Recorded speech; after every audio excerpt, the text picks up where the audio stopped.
Ang buhay ni Jesus Christ sa kwento ni Matthew. Ang buhay ni Jesus Christ sa kwento ni Matthew ay tinatawag ding Gospel ayon kay Matthew. Sa librong ito, pinakilala si Jesus bilang tagapagligtas na pinangako ng Diyos sa mga taong pinili niya mula pa sa Old Testament. Kahit pa pinanganak at namuhay si Jesus bilang isang Jew, ang magandang balitang ito ay hindi lang para sa mga Jewish people.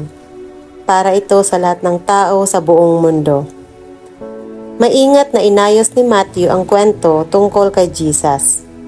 Nagsimula siya nung pinanganak si Jesus, tapos dinescribe niya kung paano binaptize at tinukso ng demonyo si Jesus.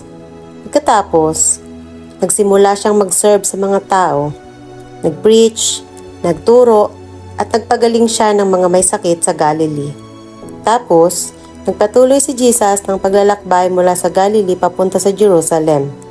Kasunod nito, yung huling 7 araw ni Jesus sa Jerusalem. Doon siya pinako sa krus, pero binuhay siya ulit. Tapos, pinadala niya ang mga disciples niya para i-preach ang gospel sa buong mundo. Sa gospel na ito, pinakilala si Jesus na isang magaling na teacher. May authority na ipaliwanag ang batas ng Diyos at nagtuturo tungkol sa kaharian ng Diyos.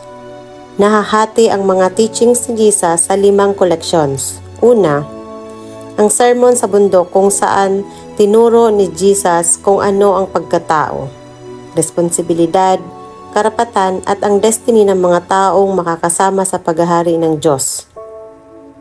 Pangalawa, ang bilin sa mga disciples na sasabak sa misyon. Pangatlo, mga parables tungkol sa kaharian ng langit. Pang-apat, teachings tungkol sa ibig sabihin ng pagiging disciple. Pang-lima, teachings tungkol sa magiging katapusan ng mundo at ang pagdating ng paghahari ng Diyos.